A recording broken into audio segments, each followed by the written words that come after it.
10, 9, 8, 7, 6, 5, 4, 3, 2, 1.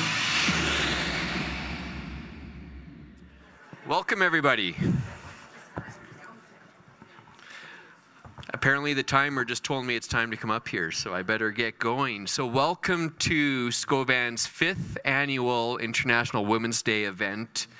We've seen many variations of this over the years, but it's just nice to be here in person, meeting face-to-face, and doing this like we used to pre-COVID. So my name is Donovan Nielsen. I am the co-founder and president of Scovan Engineering. And I know you didn't sign up to come see a white male talk, but that's why they asked me to go first, so we can get it over with. But my job today really is just help set the stage and acknowledge a lot of the people that helped make this happen. So obviously an event like this isn't possible without the work and efforts of lots of different people, and I would like to acknowledge a few of them today. So the organizing committee was led by Valerie Stewart and by Lindsay, so thank you very much. And then we had an internal committee of about 12 people that all helped take care of the details and make it all happen. And then an event like this is not possible and without our partners that helped with the sponsorships and everything else, and I want to quickly acknowledge them. So our gold sponsors are Intrepid, PTW, Colliers, and DCM. Our silver sponsors are Synovus, Chapman Rebec, Techmation, and ATCO. And then our bronze sponsors today were Dricia, AES, and GeoVera. So the theme for today's event is manifest, which is actually a verb meaning to prove or make happen. So it's about showing what you can do instead of just talking about it. And it's about actually taking action instead of just wishing it would happen. So today's event in particular, and in today's speakers, will demonstrate real-life examples of proving to you that you can accomplish amazing things when you believe in yourself and when you believe in those around you. And after hearing from today's speakers, I have no doubt that you can manifest it or make it happen, and they will demonstrate what success and embracing equality can look like. Our speakers will also demonstrate that there's no necessarily one path to success, and there's no one secret sauce or secret to being successful, and that everyone's journeys are ultimately unique and equally impressive. And then I went through the speakers' bios, and I pulled out a few interesting things from each of the speakers today, including how Susan went to what I think is the best university around, which was the University of Alberta. And then maybe even more impressively, she has been working with the same company for 24 years, which is absolutely amazing. And then we have Cleo, a little bit dyslexic there, but so her story is amazing. You're going to be impressed, but when I was going through her bio, she was also co-owner and president of Slam City Jam, which I didn't know what that was. Does anybody here know what that is? Anyways, it's a skateboarding championship for North America held in Vancouver. Is that correct? It was. But anyways, like I said, everyone's journey is unique. And then Beth Ann, who has an MBA in marketing, was marketing manager for Enron, which everyone knows that story. I think they even made movies about that. So all very interesting. But there's actually a second definition to manifest, and it's a noun that means a list of passengers on a vehicle, or if you get on a ship, it represents the people that are actually on the ship.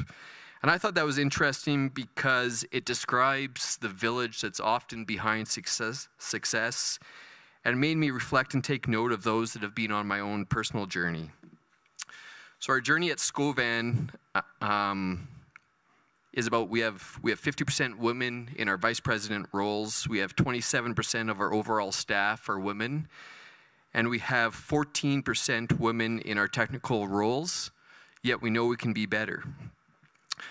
But there's so many other people and women that have influenced me, taught me, and supported me in my personal journey along the way. And it often starts with family.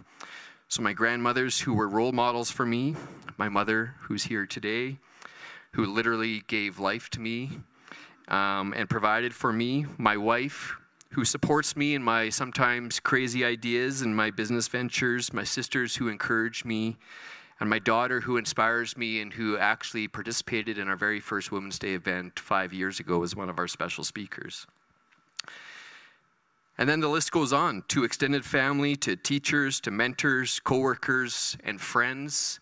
And to be honest, this is why we host International Women's Day, because we have all benefited so much from the positive influences of what equality represents, and in particular, the women that support us and are around all of us. Because embracing equality and being intentional about being better is quite frankly an honor and a privilege, and it's something that we all take seriously at Scovan. Today's event is organized and hosted in partnership with Wise Planet. True equality and equity of opportunity is achieved when systematic barriers are identified and removed. Wise Planet asks why women and other underrepresented groups are the ones asked to change to fit within the system, while repositioning them as makers of new systems more reflective of the 21st century. Wise Planet strives to create a diverse, inclusive, equitable, and just society by training women and other underrepresented groups in STEM to be the change leaders equipped to address the major shared challenges our societies face. Their participants learn to identify and disassemble barriers to success in their workplaces and in larger societal settings with a focus on innovative and sustainable solutions that will benefit everybody. And with that, I would like to welcome to the stage Lale, the NSERC Chair for Women in Science and Engineering, to provide a land acknowledgement.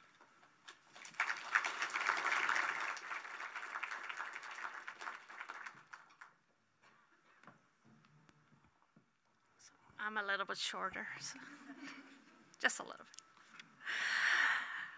So I would like to acknowledge that we work, live, and play on the Treaty 7 region of southern Alberta, including Blackfoot Confederacy, the Siksika, the Kainai, the Piikani, the Tsuut'ina, the Nakota Nation, and the Blackfoot Nation, as well as the Métis homeland and Métis Region 3.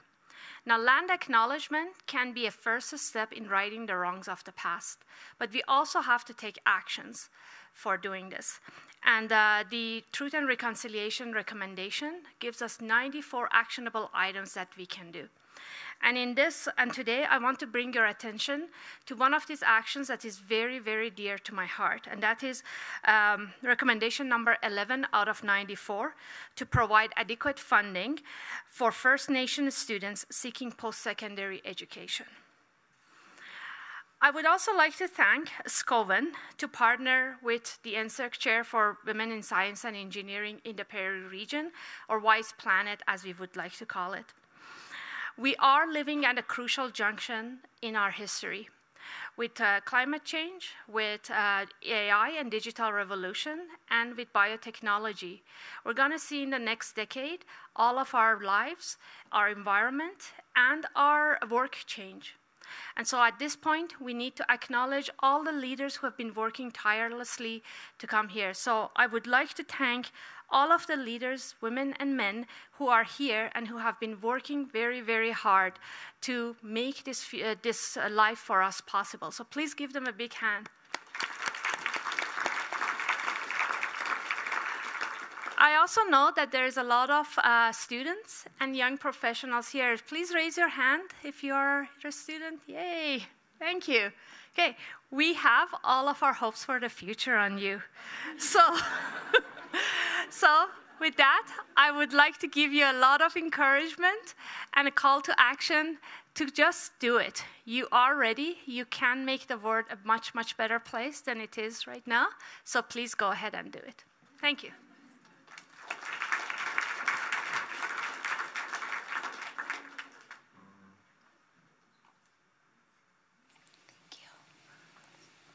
boy, these mics are good. Can pick up everything. I just thanked the guys. I'm like, am I on? Okay, I'm on. Thank you. Hi, everyone. Thank you so much for being here today. It's so nice to see friends and family and peers and industry allies here today. My name is Valerie Stewart. I'm the Vice President of Business Development for Scovan. And if I haven't met you yet, it's really a pleasure to meet you. I'm so pleased to see so many people here and so many people celebrating International Women's Day. This is our 5th annual International Women's Day. I'm really proud of that. I'm proud of being able to, having the opportunity and ability to start something like this 5 years ago, and I'm grateful to Scovan to allow me to continue on and champion this. It's such an important part. I see good head nodding. Jamie was there since the first time as well. And it's really exciting for me to see it grow. So I know that we are in for an absolutely dynamic, thought-provoking, and inspiring afternoon. So today we're celebrating women's achievements, we're raising awareness about discrimination and taking action to drive gender parity. But before we begin, I want to acknowledge how incredibly privileged we are today. So the theme is embrace equity. So when I was writing this speech about 15 minutes ago, okay, maybe like a couple of weeks. But I was thinking about what that means. Embracing equity versus embracing equality. They sound so different, yet they sound the same, but there are subtle differences which are so important.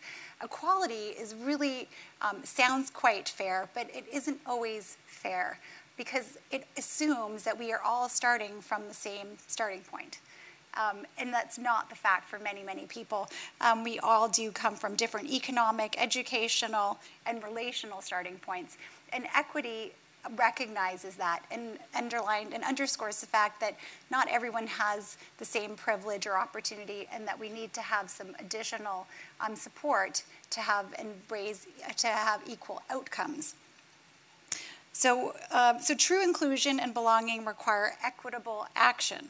So if we truly believe in, value, and embrace equity, then women are more likely to have access to what's required to succeed. So on International Women's Day, let's engage in those powerful and impactful conversations, raise awareness, and help forge positive change for women. I want to thank my speakers. Thank you for Beth Ann for coming in from Denver, and Cleo's here from Vancouver, and we also have Suzanne from about 5th Ave and 6th Street. Thank you for coming here and being here today to share your stories with us. We're in for a real treat. But as much as this event is about these speakers, it's also about you. It's each one of you is here because you already champion gender equity. You believe in advocacy, and you really believe in rewriting the history books of tomorrow. Each one of you is making your mark in your own way, and you have your own unique story to tell. So our theme this year is manifest. Manifestation is it's so powerful, and I love this theme. It drives real goal setting, and it allows you to live with extreme intentionality. We often live on autopilot. We're going through the same motions every day, in and out, sometimes forgetting why we're even here in the first place. What's our purpose? Someone asked me that very simple question the other day at work. What's my purpose? And I couldn't believe, as I was driving home that day after work, in the dark, of course, because it's winter, it kept plaguing me. I'm like, how could I have forgotten my purpose? How am I living my day-to-day and not fully aware of what my purpose is? What am I actually here for? What am I trying to do? How am I going to live with intention?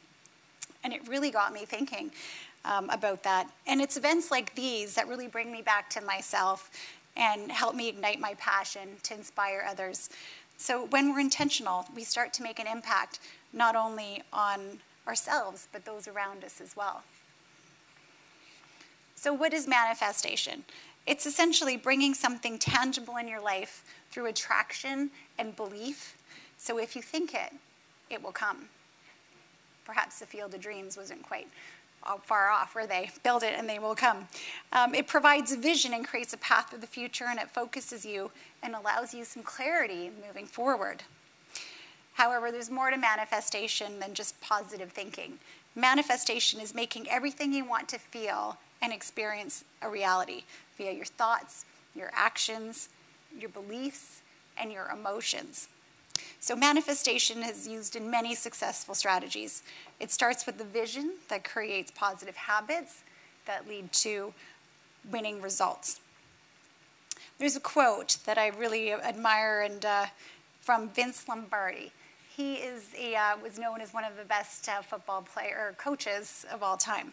And it's really profound. And we'll have to switch to the quote there. If we have it. No, I don't. Okay, no, sorry. No, the quote is, he said, winning is a habit. Watch your thoughts, they become your beliefs. Watch your beliefs, they become your words. Watch your words, they become your actions. And watch your actions, they become your habits. Watch your habits, because they become your character. So what beliefs do you have about yourself? Positive mindset and good habits are at the pinnacle of every success story. So examples are like winning at the Olympics, completing a degree with honors, or having a successful career. But much like these athletes, we have to train to achieve results. It comes with hard work. You can't just win the Tour de France because you want to win. You got to train, you have to obsess about the details, focus on the bike, on your speed, on your diet, on your sleep, on every little detail that's going to get you to where you want to be from a success standpoint. The goal is just the starting point. For example, if you want to live a healthier life, have your gym bag ready at the door. Keep some fruit on the bowl and then put the chips away. Block time in your calendar for a walk with a friend and make it easier just to become active until it becomes a habit. But just as important as what we start doing is what we need to stop doing. So in order to achieve our goals, we need to remove resistance and limiting beliefs. So what unconscious biases are we running through our mind? So just eliminate those negative thoughts and focus on what you're grateful for, what you can do, and why you deserve it. There's so many men and women out there walking around thinking, well, am I good enough? I don't have the technical background. I don't have that same level of experience. Do I deserve to be here? And these limiting beliefs and fear keep us from taking chances and reaching our full potential. I remember when I started my MBA program, I was one of the youngest students in the class. And it was a great accomplishment to be there. But I looked around the room and realized, oh my God, everyone has so much more experience than me. How did I get myself into this place? So it took me some time. It took a little while to really build up the courage to even be able to speak in front of a classroom and raise my voice and put up my hand, offer suggestions. But eventually I realized that I had something valuable to give too. I had a unique perspective to offer, and I had some very good contributions to make to my class. But most importantly, I realized that I deserved to be there. So what is the one thing in your life that you want to manifest this year? Everyone should have a card in front of them. And my request to you is to just think about it and write something down. Write one thing that you want to manifest in your life this year. We all have something that we want to attract in our lives. It could be to travel more. Maybe it's a new job. Maybe it's a degree. It's a relationship, financial freedom, whatever it is. But to make it easier, just think about one word. What's that one word for you? And just use the first word that comes to your mind. Give yourself a moment to think about it and write it down. What's that one thing you need to work on, but you haven't given it the time, or you've provided excuses, or thought maybe it's not really attainable? And what's going to make the biggest difference if you change just this one thing? So you can share it with the peers beside you. You can use it at the networking session, or you can keep it as a gift to yourself. But I'll let you decide how you want to use that. But remember that writing it down is just the first step. So it's part of the belief, it's part of creating your vision. But then taking action and developing good habits is where the rubber hits the road. So manifestation is where great stories begin. and we're excited to share more stories like that with you today.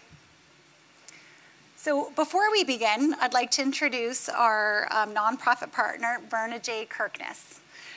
We are pleased to be able to donate our net proceeds to a local nonprofit organization. This year, our nonprofit is Verna J. Kirkness Education Foundation. The foundation strives to increase the number of First Nations, Métis, and Inuit students graduating from science engineering programs in Canada. The program represents the underrepresentation of First Nation students at Canadian universities by offering scholarships to Indigenous students in grades 11 and 12 to spend 1 week at a Canadian university. And they get to interact and learn with students. The program develops motivated role models who foster the importance of graduating from high school and obtaining a post-secondary degree.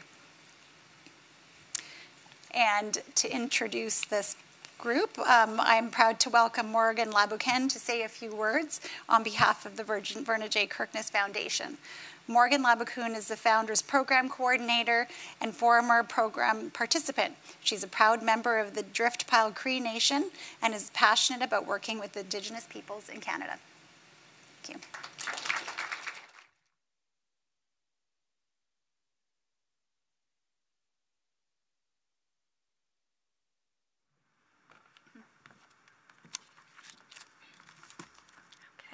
Hello. On behalf of the Verna J. Kirkness Education Foundation, thank you for supporting us and having us here today. My name is Morgan Laboucan, and I first learned about the Verna J. Kirkness Foundation when I was in grade 11. Attending VJKF was the first time that I was introduced to my culture and didn't feel ashamed to be Indigenous. Our mission is to increase the number of First Nation, Métis, and Inuit students graduating from STEM. I don't think that in the creation of VJKF, we could have imagined how much of an impact we would make by creating a safe space for students to learn and celebrate who they are. We had a student from the Northwest Territories who attended our U of C program. On their travels to Calgary was their first time they had seen a cow. We also had a student from a remote area in BC who attended our UVic program, and that was their first time seeing a building greater than 1 story tall. This program changes lives. This past summer, we conducted a survey where 98.76% of students who attended VJKF have graduated high school.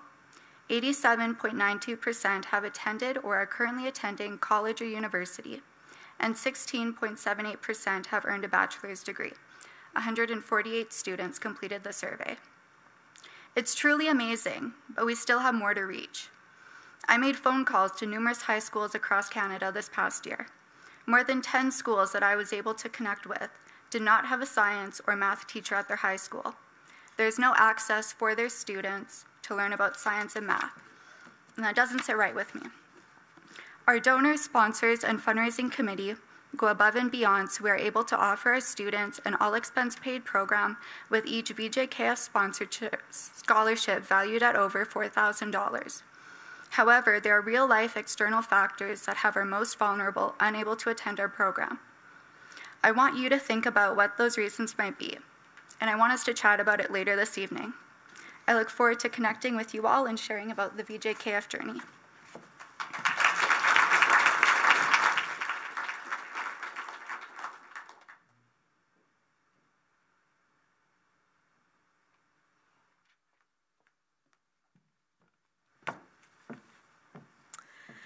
Hello, everyone. My name is Michelle Graytrix. I'm the accounting coordinator at Scovan.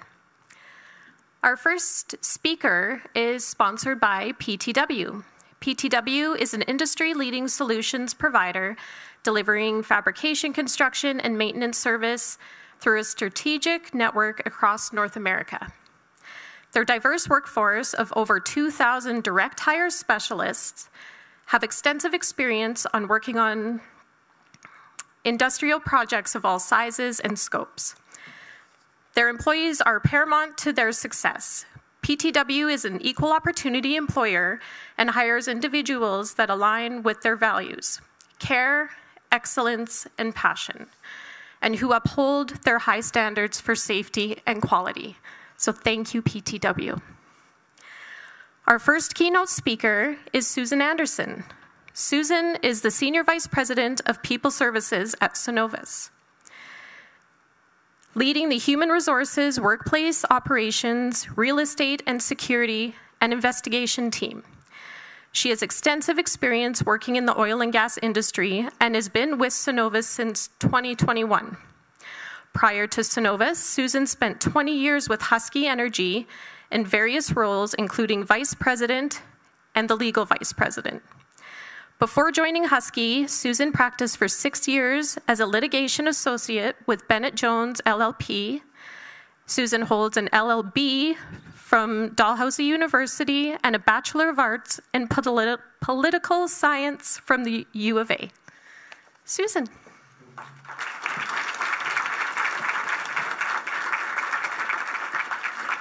Thank you.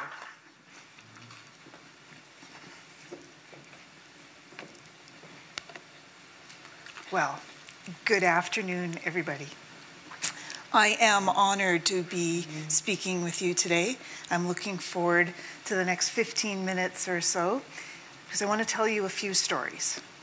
And I want to tell you a little bit about how I got here, and I'm doing it in the context of sort of 3 themes.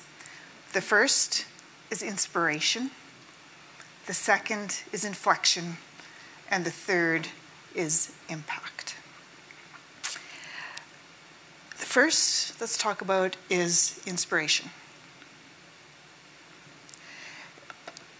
In 1960, my mom graduated from Belfast High School in Northern Ireland.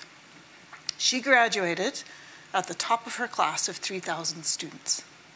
My dad graduated number 2. Now, he went on to university, which is a triumph in and of itself because he was the first first kid on his block in Belfast to do that. But this isn't his story. This is the story about my mom. Because my mom didn't go to university. She obviously should have. But given social economic conditions of the time and the fact that she did not have any role models or support in her family for that university journey, she didn't. But she joined the Irish Civil Service when she was 18 years old. And for the next 6 years, she enjoyed a career, making her way up and taking some night classes at university to continue what she wanted to do. On the day that she got married, her employment was terminated. And that sounds shocking. But it wasn't an isolated decision of a bad boss. It was actually policy. Until 1973, women in the Irish Civil Service were required to retire when they got married. That is not that long ago. So she left the Irish Civil Service, and then she went to work, because this was Northern Ireland, with the British Civil Service. And she worked there for a couple of years, until she was terminated 2 years later because she was pregnant with me. And that isn't that long ago either. I mean, that literally was within my lifespan.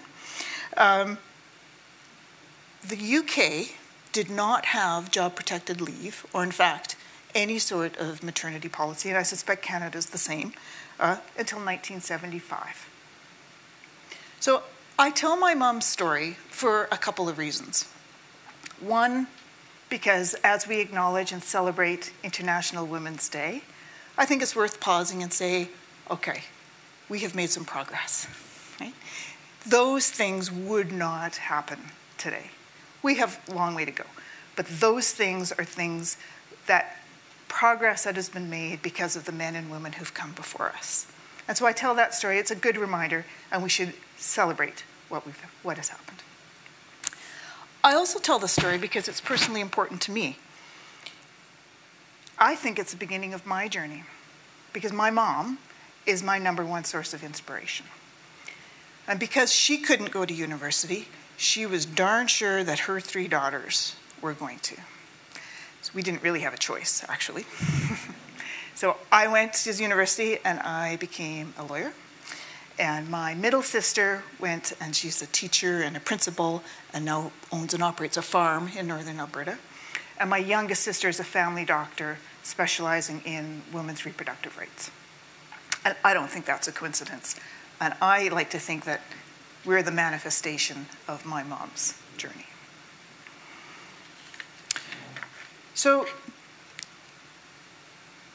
every one of us has our own stories. I think when we look back on the history and we say, hey, that's a pretty rough go. But every single person in this room has a story of a time where things were not equal, or even better, as Valerie pointed out, equitable. And I have one of my own too. So when I first came to Calgary in 1993, I was articling at a law firm. And one of the very first assignments that I was asked to do was to provide an opinion as to whether a local Calgary bylaw, non-smoking bylaw just passed in 1993, applied within the walls of the Ranchmen's Club. At that time, in 1993, I could not have been a member of the Ranchmen's Club. There would have been whole pieces that I wouldn't have been able to, wasn't allowed to step into, and I wouldn't have been able, like I said, to be a member. The partner who gave me this assignment was a male ally. And he delighted in the fact that this was his small thing that he would do, and he would ask me to provide this legal advice to this client. It was his, I think, small piece of pushing against the system at the time, which I was happy to do. I gave them a very good legal opinion. That's not that long ago either. No, that's within my professional, just gotta stop doing that, but within my professional career. Later that year in 1993, the Ranchman Club changed the rules, and women became voting members. But it wasn't until the year 2000 that the last gentlemen-only sign came down within those buildings. That's not that long ago. So, these things are my inspiration as we embrace equality. The second thing I wanted to talk about is inflection. So I've told you that I went to law school, I worked as a lawyer for a while, moved over in-house into Husky Energy, where, as Donovan said, I worked for a long time. And I had a good gig. I had a supportive boss. I went on 2 maternity leaves, and I came back to intact portfolios and intact teams. I was given assignments, interesting project work, and I was promoted along the way. And you might ask yourself why I would ever want to leave something like that within the confines of Husky. But what happened was I got invited to a lunch, kid you not, ironically, at the Ranchmen's Club, by my CEO, who said, would you leave legal, and would you move into supply chain? Would you become our chief procurement officer? And I thought of 100 reasons why that would be a really bad idea. One, I knew nothing about supply chain as a starting point, like nothing. I didn't even know we had a group of 200 people who did supply chain in the company. 2, it was terrifying. Right? I had led a small team of 20 lawyers, and this group was like 256 people. I hadn't the faintest idea how to do that. And I would be leaving my supportive boss and my new environment and going out and trying something totally new. And maybe even more importantly for me, so much of my identity had been wrapped up in being a lawyer and all of this journey that I've talked about that I'd be walking away from all of that. So I spent the whole lunch with my CEO trying to figure out how am I going to tell this guy no, because this is a crappy idea. So I got out of the lunch and I said, I'll get back to you in a week. Can I have a week? And he said, sure. And I went to him in a week and I told him yes. And it was a week of soul searching. And all of those reasons why the answer was no were valid. Those are all true things. But I started to think about what I would be regretting if I said no. And those included things like, what a chance to lead a group of 250 people. What a chance to test yourself and find out if you can be a leader. Who gets a chance at this point in your career to find out, like try something totally new and learn about global supply chain? I didn't want to miss up that opportunity. So I, in the end, talked myself into it and said yes. I didn't know it. I couldn't have known it at the time, but it turned out to be probably the best career decision I ever made. Because what it did is force me out of something that was comfortable, supportive, and predictable into something that was entirely new. And if I hadn't done it, I would have been in that comfortable, predictable role, probably for the rest of my career. So it was worth it. It had the additional benefit in that when inflection point number 2 came along, it was when I was at Cenovus. So I was now in supply chain for 5 years. And I had been thinking, it might be time for something else. Maybe I go back to the legal gig. And this time it was the Cenovus CEO who called me up and said, I have a proposition for you. How would you like to lead people services? My first reaction was, I could think of 100 reasons why that was a bad idea. I know nothing about HR. I'm a lawyer in supply chain. I know nothing about HR. I would have a new boss. I would have a new team. I would have new direct reports. I would go, once again, lose being a subject matter expert and get thrown into being on the learning curve. And once again, I asked for some time to think about it. And once again, I went back and, obviously, I said yes. And I said yes because, again, I knew I'd regret it if I would say no. I wanted a seat at the table. I wanted to be part of the leadership team. I wanted to be involved in strategic decisions. And this was my way to be able to do that. So I know now that those sorts of decisions don't come along very often, maybe once or twice in your career. And I am happy when I look back now to say that I said yes in each of those, when every fiber of my intuition at the time would have been to say no. So this brings me to my last one. Impact. What does this all mean? What did I learn along the way? What impact did these inspirational stories and my own journey have?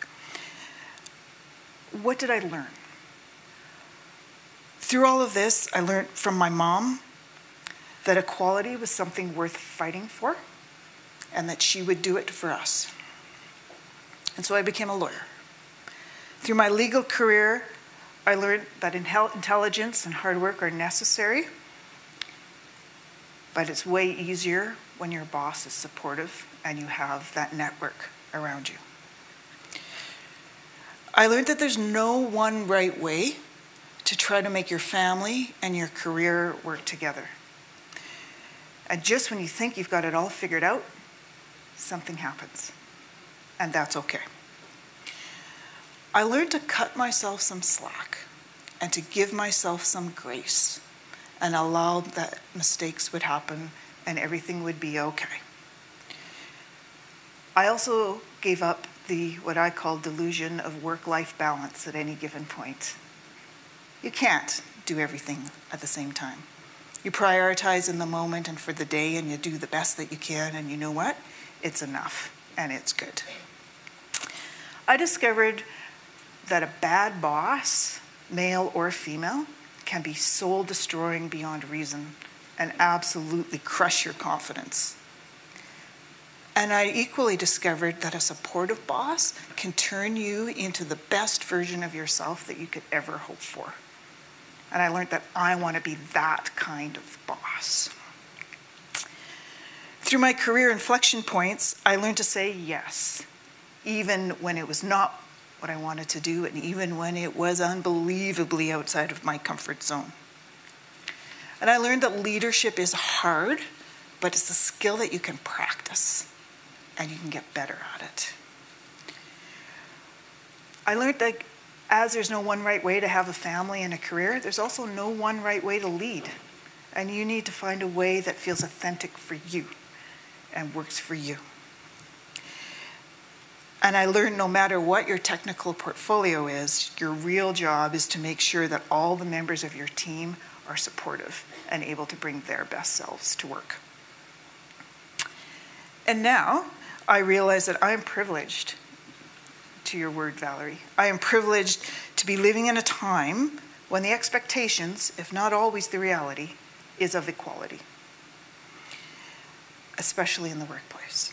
I realize I'm lucky to be in a role that can have a positive impact on people, and that gives me the accountability and the responsibility to make that happen. For those who have a seat at the leadership table, we have a voice and a responsibility to make change, to make things better for everyone in the workplace. We need to hold ourselves accountable for making progress. You can do that in any number of ways. At Synovus, we've done it by making our Women in Leadership target public. We've said that by the year 2030, 30% of our leadership roles are going to be held by women.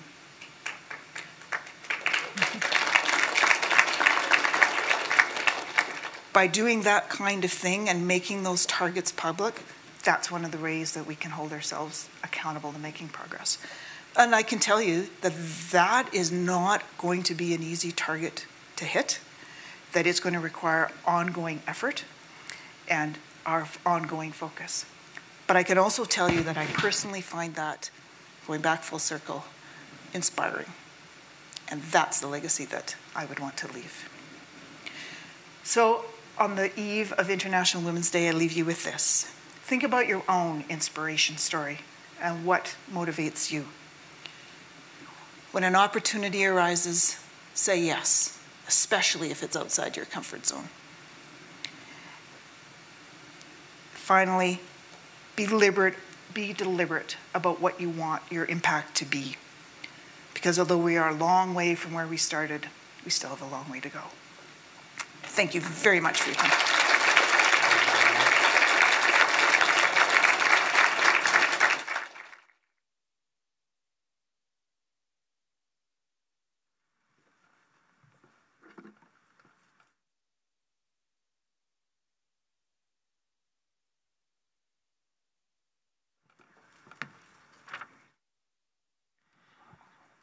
Hello all. My name is Ashton Barg, and I am a Product Development Manager at Scovan. Our next speaker is sponsored by Intrepid Group. Intrepid is an Alberta-based organization aligned with world-class manufacturers to provide extraordinary service, quality equipment, and solutions to enhance their clients' businesses. Intrepid Group believes in supporting the community through their volunteer activities and supports diversity and inclusion in the energy industry. Our second keynote speaker is Beth Ann Slaughter. Beth Ann is the West Area Vice President for Emerson Automation Solutions. She joined Emerson in 2014, and her prior roles include Global Sales Director for Corrosion and Erosion, VP of Latin America Flow Solutions, Gulf Area Sales Director, and Area Wireless Manager. Beth Ann has extensive oil and gas experience. Prior to joining Emerson, she was a global marketing director at Nelco Champions Oilfield Chemicals Division. She also spent many years of her career at Siemens, where she held a variety of sales and marketing roles. Beth Ann received her MBA from the Houston Christian University and her BA from the University of Texas at Austin. Welcome.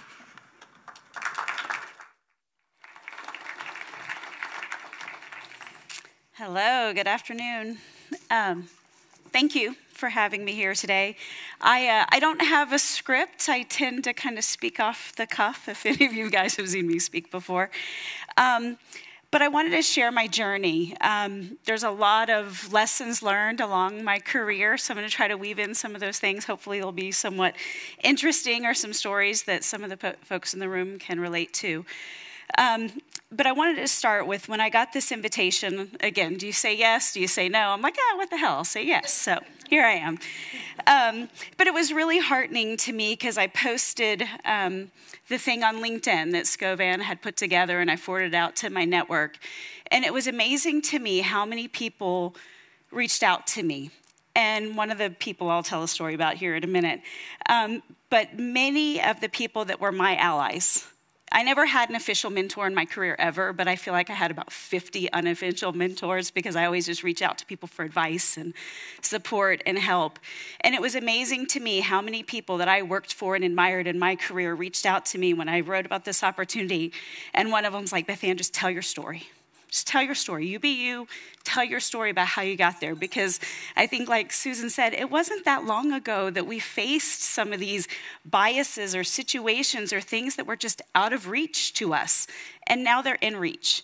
And one of my big things is now, it's like where I am in my career, is how do I pay that forward? You know, some of the walls that we helped kind of knock down, it's like, how do we keep paying that forward? So hopefully in these stories, I hope anyone doesn't take any of these things the wrong way, any sort of bashing or anything, but I think there's just some lessons learned and some things that I've faced that have made me who I am and made me aware of things, blind spots maybe that I had or that others had, that you share those things and it's like, oh, I didn't realize that was the way it is. So hopefully as we go through these things today. So the first thing I wanted to talk about is making decisions. Susan talked about saying yes. And there's certain times in your life where you're making a decision and you know in that moment it's a big decision. Like, am I going to start a family? Am I going to get married to this guy? Where am I going to go to college? What am I going to major in? Where am I going to live? I mean, you know going in, those are the big ones. But there's a lot of those little tiny micro decisions that you make along the way that have a huge trajectory on your career. So I'm going to tell my story a little bit. When I was in college, I wanted to be a doctor. I was pre-med, wanted to go to med school. Last semester of college, I fell in love with my husband, and I did that soul-searching thing, and I'm like, I don't really want to be $300,000 in debt, and I don't really want to be in school for the next 10 years. So I graduated from college as an unemployed history major with a minor in biology. And I was like, oh shit, I kind of got to get a job. I got to, make a living here. So I got a job as a temporary secretary in the marketing department at Nalco Chemical Company. And that was my first job out of college. And I was just temp hourly employee. I loved it. Fell in love with the oil field, fell in love with marketing, decided to go back to school and get my MBA. So that kind of started that whole journey for me. And I loved working there. And I really, as I finished my MBA, I started seeing that people in management or that were either in marketing management or sales management, they all had sales experience. They'd all carried the bag. They'd gotten their boots dirty, they carried the bag. So I was determined to get into sales because I knew that would help me in the next step of my career. So at the time, I worked in a division of the company that had one female. We had about 80 salespeople in the US. We had one female, and she had this very unique market in Fairbanks, Alaska. So I was told by my company, it's great you want to go into sales, but you need to switch divisions of the company. You'll never be successful in that business unit. You got to make a lateral move, get over in this other division, and maybe then you can get into sales. Cool. So I do it. Transfer over, and I was actually in Calgary. You were asking me if I'd been in the tunnels before or whatever, the plus 15. I always call it a tunnel, it's not underground. But I was here in meetings with my customer, Schlumberger, on a flight back to Houston, sitting on an airplane next to the person that would be my boss if I moved into sales in this other business unit. And I remember this so distinctly. He's like, Beth Ann, I'd really like for you to join my team, but I have one concern. I was like, okay, what's that? How are you going to manage your sales territory if you get pregnant? And it was on that moment, on that flight, that I decided to quit my job.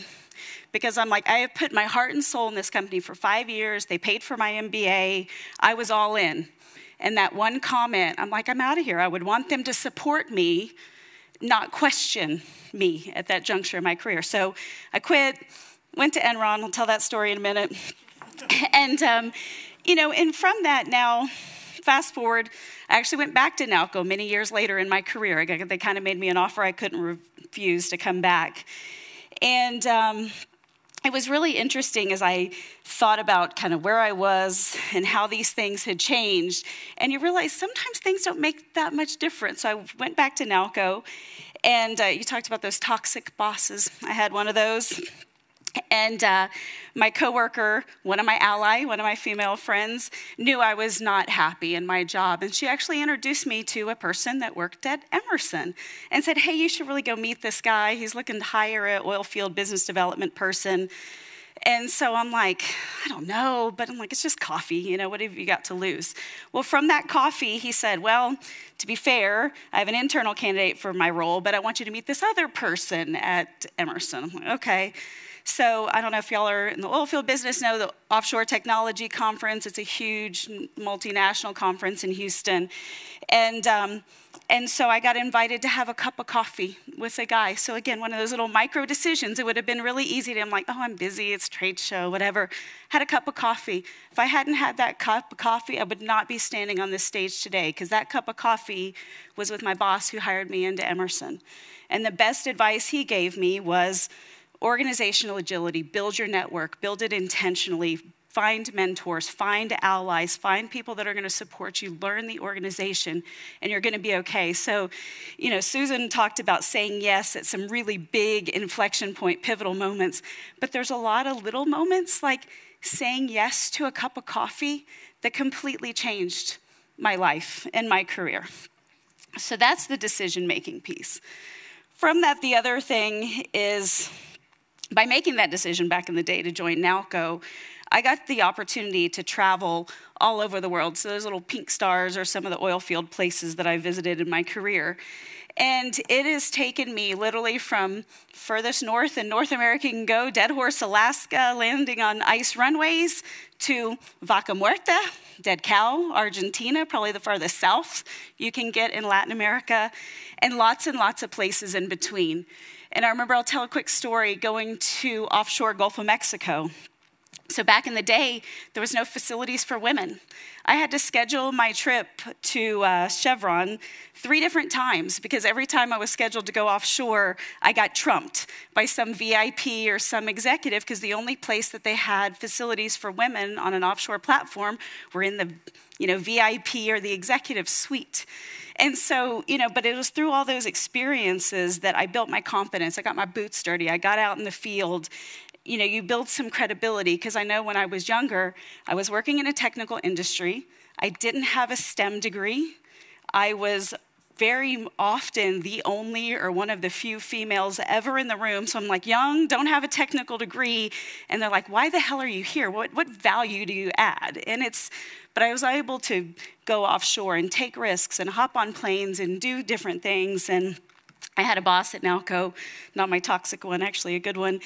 And he gave me some great advice that I've stuck with, and it was all about, he's like, Beth Ann, you're gonna have the opportunity in your career to do a lot of really cool things and travel interesting places that you would probably never go if it weren't for your job. And he was like, embrace it.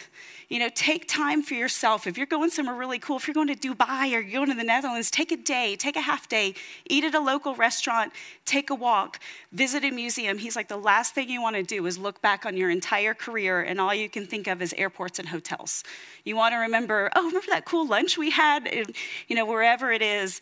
And so I think this whole idea of being bold and embracing adventure, and I was telling Cleo, my daughter is actually a sophomore in college, and she's studying abroad right now in Europe. And there's a part of me that I think that by having a mom that was strong and traveled and willing to hop on planes and travel by myself halfway around the world, my daughter feels like, oh, well, I can do that too. You know, as a 19-year-old kid, just hopping on a plane and going. It's amazing. So you feel like, how do you pay that forward? The other story I was going to tell in the slide, so I went to dinner with my husband the other night, and he was like, what are you going to do in Canada? I was like, I have to give this presentation. So we started talking through it, and he said, Beth Ann, you have to tell this story. I'm like, I'm not telling this story. It's embarrassing. And he's like, you got to tell it. And the other part of being bold, and I think this goes for everyone in the room, is learning how to advocate for yourself.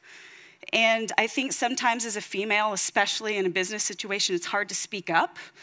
And you have to learn how to advocate. And so the story he reminded me of, I'd completely forgotten about. So after I left NALCO, had to leave Enron because I got fired, along with everybody else, and I started at Siemens, I moved into sales, and I got pregnant. And it was like, oh, this is going to be interesting. And so after I had my baby, I went to the office, and there were no facilities for women. I literally, this is so embarrassing, but I had to pump in a storage closet full of equipment that was nothing but 2x4s and insulation. I had to put a sticky note outside the door every time I needed a private moment, like, don't come in, there's somebody in here type of thing. And so I kind of raised a fit with my company. I'm like, this is ridiculous. And sure enough, within a year, and by the time I had baby number 2, we had a mother's room in our bathroom at our office. And I had totally forgotten about that story, but my husband's like, but Beth Ann, you were willing to be bold. You were willing to advocate for yourself. And by doing that, think of how many other people you helped. So I think that sometimes, you take these things for granted. And I was like, well, I just had to do it because it was uncomfortable. It was weird. And I hated it, right? But it's like, what impact did I have on the next mom that came to Siemens, and she didn't have to fight that same battle? So sometimes I think this being bold is not just about embracing adventure and getting your boots dirty and going offshore and doing crazy things and helicopters. It's also advocating yourself and not be afraid to use your voice. And then the last one I wanted to touch on, and Susan mentioned this one too, is about work-life balance. And I always kind of say, is it a myth? Is it a reality? And you could probably put a whole bunch of more words on this slide around, family, exercise, personal goals, children, friends. I mean, there's a million things that we have to balance in our lives. But I want to tell a story about my boss at Enron. And this was the best story that I've ever heard about work-life balance came from my boss at Enron. And he was, if y'all aren't familiar with Enron, it was best and brightest, hard-charging culture. It was kind of the place to work in Houston at the time. And the vice president of my group was just this super humble guy. He was awesome. And he was the person that taught me about work-life balance even before I had children, because he was Mr. Mom. When his children were little, they were like 3 and 5, his wife got in a really bad car accident, and she was not completely incapacitated, but she could not do everything that she used to do as a mom. So he became Mr. Mom, and he adjusted his work schedule. He worked from 6:30 a.m. to 3:30 p.m., so he could go home and be home with his kids and coach soccer and do all the things that he wanted to do that were important for him and his family. And we just learned to adapt. As his employees, we knew, don't schedule a meeting with Jeff after like 2:30, because when it's 3 o'clock, 3:30, he's out the door. And we just learned to adapt to his schedule because he put parameters around, I'm going to work really hard here, and then I'm going to be a dad. And it was okay. And I remember there were times, back to my Nalco days, I feel like I'm bashing them, I don't mean to, where, I would have to, leave, or there was a personal thing or something going on. And I remember as a working mom, sometimes in my career, I felt so guilty, like, oh my God, I have to leave. I got to take the kids to a pediatrician, or I have something to do after work or whatever. But yet the dads that were coaching Little League, like, that was cool, and he was being a great dad. But if you're a mom and you left, it was like, ooh, it was just like a different standard. And I think one of the things that makes me so hopeful and sort of thankful in this weird way about the pandemic and COVID is that I think everyone realized that you can be an employee, but you also have a family, and you have a life, and things that are happening at your home impact who you are and how you are at work. And I think just giving us the permission to have this conversation about work-life balance. I was at a Sarah Week presentation a few years ago, and one of the guest speakers was an executive from BP. And her words on this topic is, you can't have it all, but you can have what you want. So focus on what's really important to you and make that work. So, those are kind of my takeaways, just some lessons learned from my career of making decisions. The big ones, knowing when to say yes, sometimes knowing when to say no. Sometimes little tiny opportunities like saying yes to a cup of coffee can completely change your life. And you have no idea at the time, but it changes the trajectory. Being bold, advocating for yourself, willing to take some risks in your career, super, super important. And then I think on this work-life balance issue is, again, you got to do what's right for you. You got to do what's right for your family. I'm very fortunate that I have a great supportive spouse who has been my cheerleader and champion along the way. I wouldn't be here without him and his support. I think about so many people that I've worked with and have mentored me in my career. And I wouldn't be here without them. And now I feel like incumbent on me to help pay it forward. How do you do that and enable that next generation that maybe we fought some battles so the next generation and there's going to be new battles to fight, but it's worth it. And it's worth it to advocate for yourself and make the right decisions for you. Anyway, that's what I got. Thank you.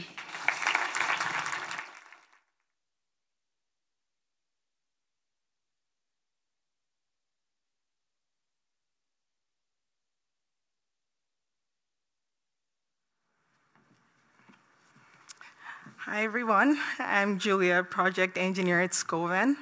Our final speaker is sponsored by Colliers International. Colliers is a Canadian-owned commercial real estate company with a global reach. Colliers has over 15,000 people in more than 400 offices in 68 countries around the world. Whether you're a developer, investor, landlord, or tenant, Colliers is a partner who invests in seeing their clients accelerate their success. Our final keynote speaker is Cleo Lenducci. Cleo Lenducci is the CEO and president of Crescent View Investment Limited. In 2004, Cleo joined her family business CVI with the focus to build out Ashcroft Terminal Limited, an inland rail transloading and storage terminal located in Ashcroft, British Columbia. In 2022, for the second consecutive year, Cleo was recognized amongst the top 500 most influential business leaders in British Columbia by Business in Vancouver magazine. In 2021, she was awarded the Supply Chain Executive of the Year by the Freight Management Association of Canada. Previously, Cleo was a member of the board of directors of the Western Transportation Advisory Council, acting as past executive committee member and past chair of the finance committee. She also previously served as vice chair of the board of directors of the Freight Management Association of Canada. Cleo Lenducci.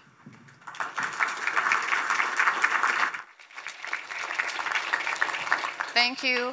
It's a pleasure to be here. I just want to start by saying that I was reminded last night about how tough Calgarians are and realized how wimpy Vancouverites are, because I was walking home from dinner at Highs to the Fairmont, which is like 2 blocks, and I got frostbite on my ears and my hands, but I was wearing a toque and gloves. So I was like, these people, so way to go. You make us look really wimpy. I had to leave my fancy heels at home because I couldn't bear the thought of not wearing my skateboard socks. So thank you for having me. I'm going to share some thoughts on the art of possible, sort of share a little bit of my journey as an entrepreneur, business owner, what it means to take risks through those experiences, and share a little bit. I want to kind of wrap up with where I see the future on some of the influence and impact that we can have as leaders, and share some of our journeys so that hopefully not everybody has to go through the same pains that we did. Through that, I'm going to sort of manifest. Am I on? Yeah. Through that, I'm going to talk about the manifestation theme, but I'm going to do it through how I look at the art of possible. So, as an entrepreneur, which I've been since I was 8 years old, I started my first company. It was a Cabbage Patch clothing company. I learned about inventory control. I had to pay back my investor, which happened to be my dad, to show him that he had to get his lift plus a return, obviously, before I could take my profits. So it was something that I carried around an orange binder. It was really important to me. I really understood ledgers. Everything was by hand, obviously. So for me, it started really at a young age around thinking about things differently and pushing yourself. I was raised by an entrepreneur. My mom is a marine biologist. She finished her degree in 2.5 years because she couldn't afford to not be working, so she had to go to school to be working. She did that for about 7 years and realized that she was being flown in to map the coast and look at ocean dumping locations in Western Canada off the coast all the way up to Alaska. And the government kept having to hire a private pilot to take her in the plane so she could do her job. And she was like, why don't I just do this on my own? So at 27, she went and got her commercial pilot's license. So I was raised by pretty strong risk-taking parents, for better or worse. Their expectation was that, you know, the sky's the limit, and you don't really think about what's impossible. There's no impossible. You got to think about what you can do and not worry about what people think, not worry about judgment, and just continue to go forward. I didn't really realize how important those lessons were until I started to raise my own kids, and they started to have a voice, and they started to express concerns about how people, drama at school or whatever is going on, and I was like, why are you even worried about this? But you realize that these are parts of that process as you grow, and so really understanding what our own journey was and where we came from was really important. So I'm a big believer as an entrepreneur and as a person that the sky's the limit, and that as a business person, you've got to really go for it. I look at leaders. I love studying leaders. I love learning about leadership, and I love meeting leaders. I like surrounding myself with interesting people like the ladies who spoke tonight and learning from their journey and their stories. I could have listened for like the next 2 hours, and there's always something you can take. I look at the leaders, and I was having some fun putting the slide together, and I was thinking of some leaders that, you know, you read Forbes or Economist or whatever your reading list includes on a weekly basis. And I think about leaders that have influenced or impacted me over the last 25 years of my career. And for better or worse, it's really been about the ones that have been bold about, and I really look at some of these faces up here, and I think about the ones that didn't care about what other people thought. And each of them has sort of a different journey. I mean, Madonna's sort of changed lately, but she still was really bold and sort of carved a path for us to have an impact in our throughout our life. I think of Warren Buffett, who I just, I'm super obsessed with since I'm an investor, so I love learning about how he thinks of things. I look at Oprah, and Oprah has really been a defining figure for me in understanding your truth. And I know that's really cheesy, but I was a kid of the 80s and 90s growing up, and even though I didn't have TV, I would sneak over to my friends' houses to watch Oprah. And she would talk about her aha moments. She would talk about her self-awareness, and she would talk about that importance of understanding what her strengths were and what her weaknesses were. And I know it's really cheesy, but I got to see her live years ago. I was a young mom, and I was working. I don't know what mat leave is, because as a business owner, you don't do mat leave, literally. And I didn't really pump because I didn't have time to be away, so I just had to have kids and get right back in there. I went to Oprah Live, and I was sitting there, and I'm going to weave a little personal vulnerability into some of the business vulnerabilities, and we won't talk about the skateboarding because that was like the worst financial decision of my life. But anyway, and Oprah got up on stage, and she was reiterating this aha moment, and I was sitting there next to my sister, and I was looking around, and I went, this is an aha moment. I'm married to the wrong guy. And I went home, and I spent a couple of months thinking about it, and we ended up deciding that we were married to the wrong people. And I had a 3-year-old, a 1-year-old, and business that didn't have a lot of cash flow, and we were really trying to work hard on it and trying to put food on the table as the breadwinner.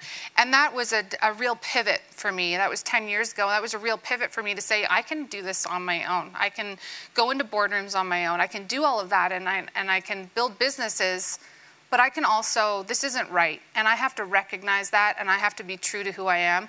And so I really quickly was building a business at the same time as being a single mom for about 5 years and living out of a suitcase every second week. So this is where it started. This is part of my journey, and I talk about and think about the fabric of where these lessons were learned. Well, they were learned in counting inventory in lumber yards. So my family had a lumber business that my dad started, and unfortunately had to close down in the 90s. Entrepreneurs typically have a higher risk tolerance than others. I don't, so he did. Anyway, we had a lumber company, and so I loved the smell of cut lumber. It was what we got used to doing, spending time on forklifts, getting your boots dirty. And so that really helped shape who I was and who I wanted to be as a person. What was really interesting is that a couple years after this, and recently I started to go through some, I realized that I started to journal. And I started to journal and write what my hopes and my dreams and my goals were in my life. And that's really the epitome of manifestation. And it's taken many, many years. I won't tell you how many years ago that picture was taken, but it was a really long time ago.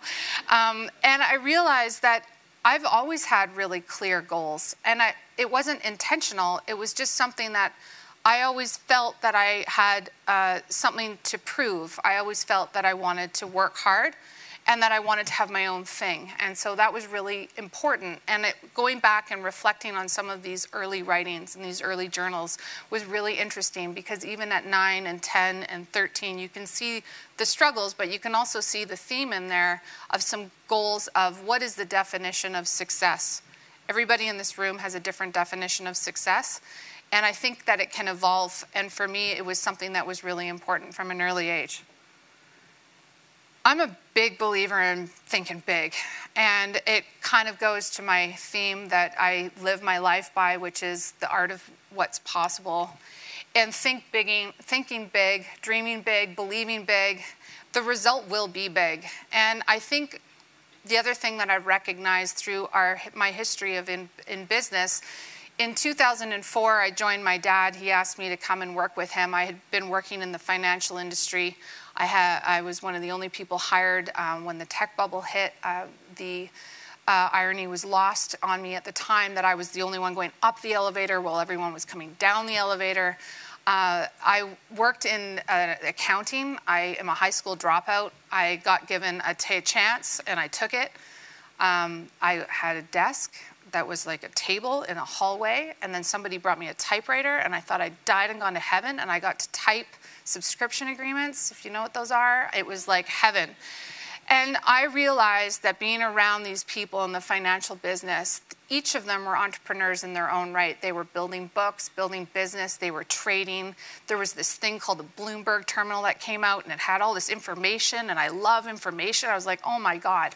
So I worked there for almost 5 years, and then my dad asked me to come and work with him. And he was reinventing his own business, where he had taken some risks and, had some success, and we were in a phase of maybe not so many. And so we went in and we bought a piece of property in Ashcroft. It was a piece of property. Literally, there was nothing on it, except that it's the only location in the country with both CP and CN main lines that pass directly through it. 320 acres of industrial land with 380 acres of buffer land. I could talk about it all day. It's usually what I talk about, so I'll try to make it short and sweet, except to say, at the time, there was no customers. There was not a lot of activity. We didn't have any idea how to order in a rail car. I really hope nobody from the rail industry is here, but what we saw was, because of our background in forestry, is the uniqueness of this opportunity to provide customers in natural resource exports choice of which railroad to go with. It was a bold vision, it was a big vision, and we had no roadmap on how to execute on that vision, and we sat down and started to figure it out.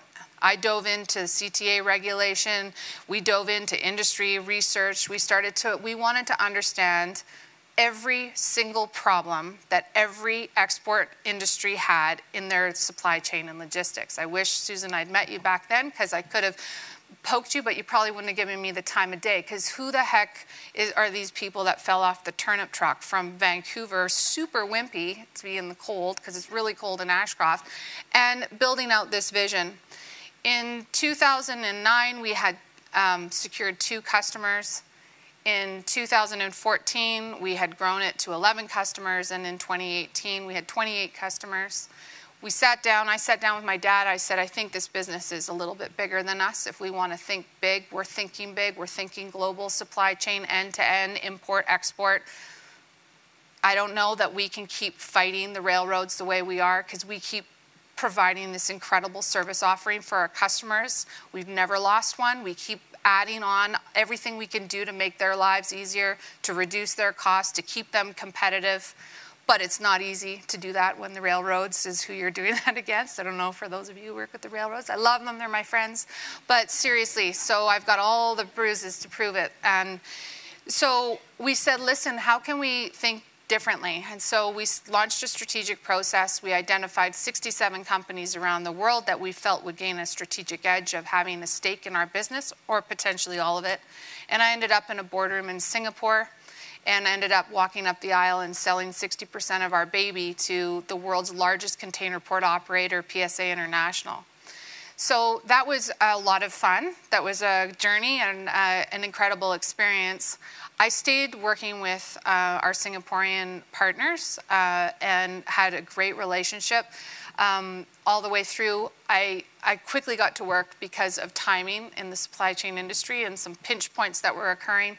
I had been trying to bag the elephant in the, if you've ever seen Wall Street, it was an 80s reference, but I'd been trying to bag the elephant and secure an import customer in the container side for a long time, about 7 years only. And I got to work because of this partnership. And right away, even though I was still inside the company with my new partners in Singapore, and needless to say, long story short, 3 years later to the day, we sold another 25% of our baby, so like an arm and another arm, to Canadian Tire. And so I still own 15% of the business, but I brought in together Canada's largest container importer with the world's largest container operator, and really wanted to marry them. So it was a professional and a personal thrill of a lifetime. I have a seat at the board, and I'm still involved regularly on helping to execute the overall vision. Today we have 32 customers and are continuing to build it out. But if you had asked us 15 years ago, or I guess 19 years ago, if this was a crazy idea, we were laughed out of every single room, not just boardrooms, because we couldn't get into any industry boardrooms. We had to bulldoze our way into those tables. If you had asked us if this was something that was going to turn into anything, we believed it, but no one else did.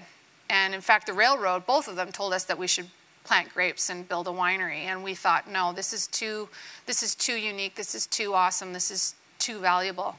And that was something that we just chipped away at, but we believed in it, and I believed in it, and I'd go to bed at night and put my head on my table and visualize a fully built out terminal and actually visualize it. I didn't do that consciously, but I realize now as my husband, I'm remarried, as my husband asks me, how did you see this? How did you see that vision? I realize that it's been part of what I think about when I close my eyes. Some people meditate and think of beaches. I think of trains. And so thinking big was really a big part of our vision. I think ultimately the thing that you think about, and I have a 13-year-old daughter and an 11-year-old son, and so we're getting into those ages of trying to, seeing more and more who they are and who they're going to become and the influence that we're having on them. And I'm already paying for therapy for them, so that's good. So obviously we're going to make a lot of mistakes along the way, certainly don't have it all figured out. But you realize the importance of getting to see and listen to the stories of other really hardworking moms that there is no balance. It doesn't exist. And for those students in the room, you can read all the books on it you want. It's not there. You have to choose where you want to be and the impact that you think you're having. I'm a big believer that equality, I don't believe in quotas, so I know that's controversial for big companies and governments to put quotas for equality. I don't believe in quotas, but it is probably an important step in the right direction. There are not enough women at the boardroom table, and in my 24-year career in finance and now as an entrepreneur and an investor and having worked through supply chain and logistics and infrastructure, I am often the only woman in the room. And it's too bad, because we do bring another viewpoint, we bring some analysis, and I have some views as to why that is, but ultimately we can't worry about what people think of us. We certainly can't worry about being criticized, because believe you me, we are being criticized, but who cares? But it's a real testament to the guys in this room that you're here, and that you're here listening, that you're taking the time to be here, that you're taking the time to share, to listen to our stories, because we have a voice and we have a perspective, and there's like a lot of smarts in this room, and so there's a lot of value to add to those boardroom tables. So I believe that you need to knock that door down and just make sure that you take that seat at the table. Don't be asked, don't wait to be asked, just get in there and find your place and add the value. I think that's the biggest lesson for where our future is going. And this is really a huge piece of where I like to spend my energy now more than ever, is at home with my kids. That is success, is having some success in business. And now that they're the ages that they are, and I've worked as hard as I have to create more balance. That was something I never did before.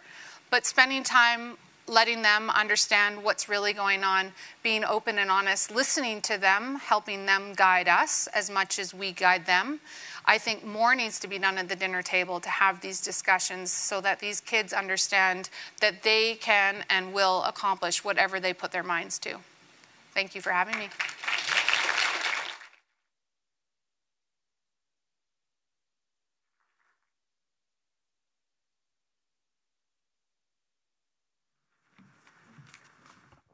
So we're going to take a quick break. Feel free to top up your refreshment, stretch your legs, use facilities before we start our panel discussion. So we'll be back in about 5-10 minutes at most. Thank you. Okay, thank you, everyone. I hope you got a nice break and enjoyed some time to connect with everybody and have a drink and something to eat.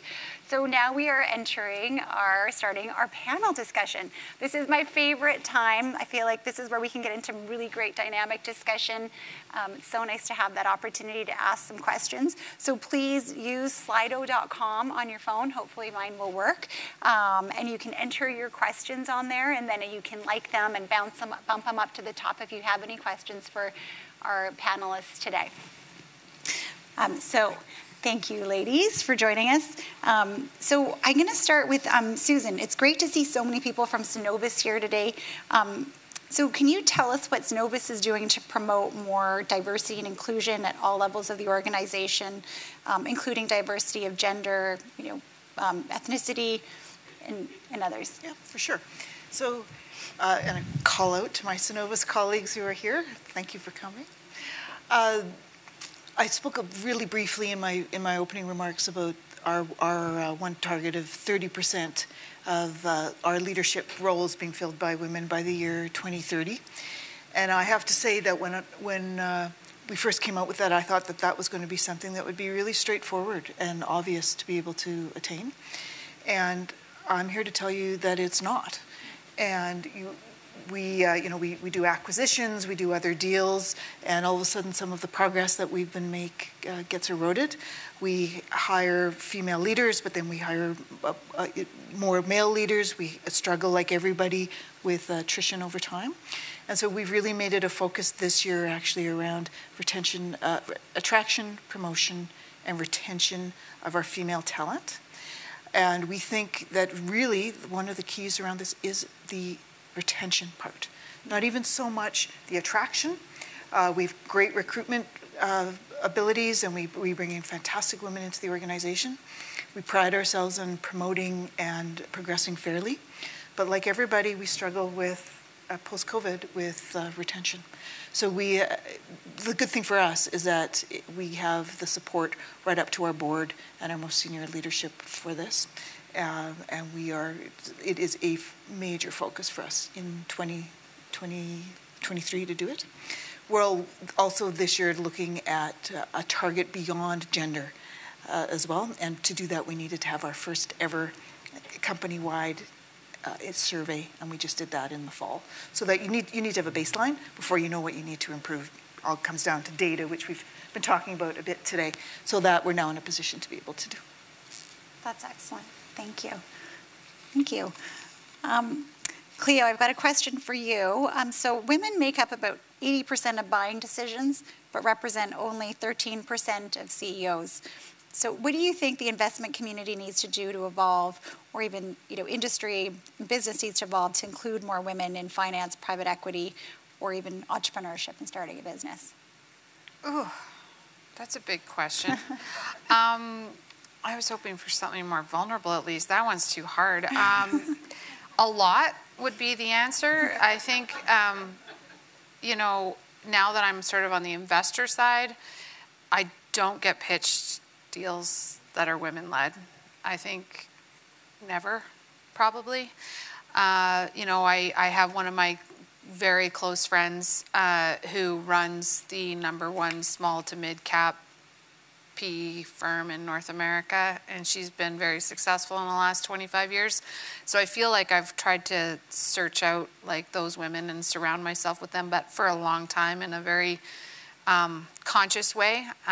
Obviously, you have to make sure you're aligned, because I don't want to hang out with people that I don't like and stuff. But and so you can see that even if I look at the companies that are in her funds, there's none that are women-led, and it's not that I think all of us would prefer to try to support and look at women-led organizations. I did speak at an event in Chicago about 6 months ago to a room full of female CEOs. Every one of them had to be a CEO and own their own business, and there was some incredible talent in that room. And there's a lot of women, though, that are in sort of the talent acquisition industry, like industries that are hard to invest in as an investor because the growth is difficult on a big scale. And so I think we have to do a lot. I think we have to get a lot more women thinking outside the box and believing in themselves that they can do it. And that's where my last slide about maybe it might be a bit of a generational shift. It might take a bit more time, but we need a lot of attention in this area. Absolutely. Thank you. Beth Ann, question for you. And you talked about this in your presentation too, but so you're leading the sales division for a highly technical product, but product line in a male-dominated industry without that technical background, right, training background. So how do you overcome that gap and how do you lead with confidence? That's a great question. I think earlier in my career, I think I lacked a little bit of that confidence because as we were talking about, I was the only female or I was young or I didn't have a technical degree. But I think you find out over time that you can build credibility with your customers if you just take care of them. You know, you're honest, you're transparent, you have your back, you know, have their back. And, you know, I had a lot of colleagues that maybe had the right credentials or the right degree, but they didn't back up the talk. They didn't live up to their promises to their customers and things like that. And so I think you know, ultimately you realize that it's all about relationships. People buy from people. They buy from people that they trust. And I think that over time you just kind of grow into it as like, I can take care of my customers and make sure they're getting the results they want, whether or not I have a technical degree or whether or not I'm female. Like, it doesn't matter. I'm going to, you know, they're going to have my back, I'm going to have their back, and we're going to go forward together. And so I think just over time, you build that confidence and trust. And honestly, you know, when I took over my role about 1.5 years ago, it was right when we were having some passionate debates inside my organization about metrics and should we have them, should we not. And I was told point blank to my face from a couple people, well, you only got this job because you're a female. And that obviously didn't go over real well with me. But I think over time that you prove yourself, that you're in the role for a reason and you have a viewpoint and you have a way that you make decisions or maybe inspire people. You're talking about leadership styles. There's no right or wrong way. You just have your way. And I think over time you just earn that credibility and you earn that trust, whether it's with your team or with your customers. And it's all about just having, you know, integrity, having someone's back, building relationship, delivering value. You know, when my salespeople get nervous about things like wake up and add value. And if you can do that, you had a good day. And that it's pretty simple because people buy from people. It doesn't matter your credentials. They help you get in the door, but they don't keep you in the door. Good point. Thank you. Question from the audience. Any advice for a father of twin girls, 15 going on 25, that will encourage them to advocate for themselves in their future workplace? That can be to anyone. Yeah. Can I take the first crack at that? Sure. So my daughter is 21 years old, and she's just started first year university. And school was never super easy for her. She has a learning disability, and she suffers from ADHD. So she would, though, say that that's her superpower because it forced her at a really young age to learn how to advocate for herself because she needs more time or she needs other supports. And so I've seen that power grow within her to the point that she's now at first year university and able to talk to professors about what she needs to be successful at school. So I have an 18-year-old son who does not, for whom school is easy, but we've made a conscious effort to try to teach him that same skill about advocating for yourself and not being afraid to say what you need in that situation, that it's all right to ask for support. There's all kinds of support that's available at universities in particular, but teaching them how to be a self-advocate and giving them opportunities to do that, regardless of the gender of your child, I think my own experiences, it's been life-changing for my daughter. Amazing.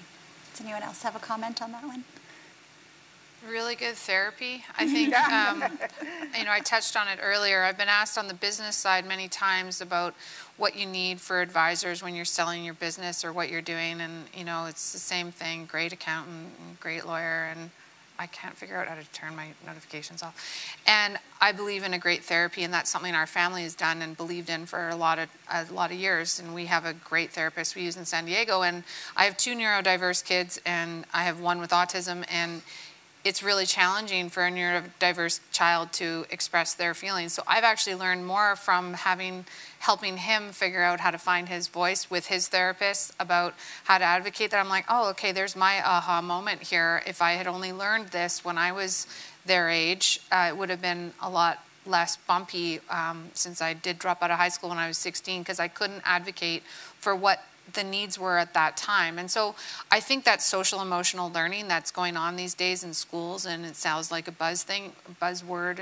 and a whole, it's really, really important. And so that's what I would think is really critical for especially teenage girls, because those range of emotions, they can't even figure out if they're up or down or what's happening. And so having them be socialized that they need to understand and pinpoint with a little more surgical precision what they're going through, and then be able to express that in the home is where it'll start. And I think that has to happen at home. There's another really good game called Talking Points. You can get them as a couple. My husband just loves it when we talk about feelings through this card game. But there's one for teens and one for family, and it's been amazing. I've been pulling that out and getting these kids to talk about that, and the parents aren't allowed to talk, and they love that. And so those kinds of tools. Anyway, I'll stop yapping about that, but I believe really strongly in all of that work. I'd like to add a comment to that. And I think one thing that I always try to teach my kids, and Cleo said this earlier, is like, who cares what people think? But inevitably, I always try to tell my kids, you got to quit comparing yourself to everybody else. Someone's family is going to have more money or less money or a bigger house or the better iPhone or they're a better athlete or they don't make as good at grades with you. Like, it is a miserable existence to always have to compare yourself to everybody else. And unfortunately, especially for people out here with parents with young girls, social media and the pressure put on these kids today just makes it that much worse. And it's something I try to teach both my kids. It's like you just kind of can't look at someone in their filtered, ideal airbrushed life. That's not reality, and you have to quit comparing yourself all the time. You just have to be the best you that you can be. You wake up every day, you try to be happy with yourself and just do what's right for you.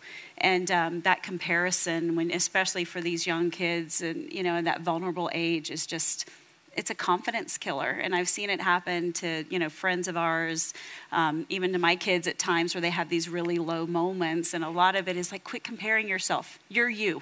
Be the best you can be, and forget what everyone else thinks about you.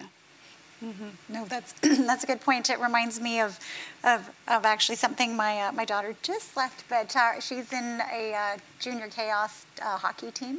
She started playing hockey 2 years ago, which was about 4 years behind everybody else, or a few years behind everyone else. And they do this program the training program called Girl Be You. And that's exactly what it is. And part of it, they do, fitness, they do strength training, they'll do dance, but they also spend about 15 to 10 minutes at the end just on self-positive affirmations. And it's so amazing. It just makes my heart swell when I see them and they're going around in their circle and talking about building up that confidence, being themselves, supporting each other, loving each other. They're 9 and 10, so they're just at this really precious age that they're going to be entering into that teenage space, and social media can be really, really devastating, and just in a click of a button. So how to build that confidence, build your network, and support each other, and I think that it starts from that ground, level up. It starts at the home, starts within other areas that you can bring your, provide that environment to your kids, and then gives them those building blocks to have that strength as they move through some challenging situations, because we know it doesn't end at 9, doesn't end at 19, and it doesn't end at 49. It just keeps going. So there's always going to be challenging times. I have another question about, speaking of challenging moments, and we talked about challenging bosses. So what is your coping method for negative bosses?